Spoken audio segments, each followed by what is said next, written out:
Hey, I'm Jake, and I play for Tyrell United, a semi-professional spikeball club. And today I want to show you how to set up, play the game, along with some tips and tricks. Let's get started.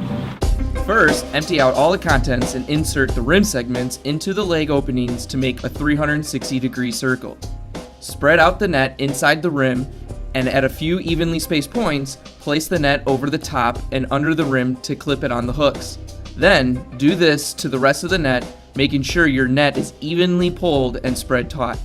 Some people like the balls firm, but us semi-professionals like it a little soft, which gives us more finer control of the ball. Overinflated balls are just harder to control. The game is played 2 versus 2. Each team starts on opposite sides of the net. Team 1 serves by tossing the ball in the air and spiking it down on the net towards Team 2. Team 2 has up to 3 hits, just like in volleyball, to bump, set, and spike between each other before they have to spike it back on the net. Once the ball is served, there are no sides. It's a 360-degree game.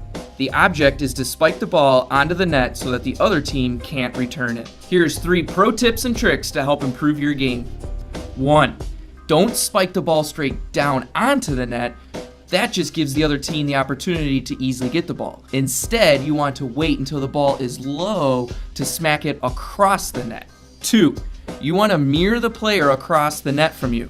So if they start sliding around the net, you slide around to mirror them.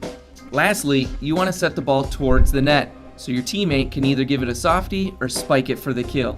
If you try passing towards your teammate, you'll just be chasing after the ball. Stay tuned for more spikeball videos coming soon. Have fun and spike on.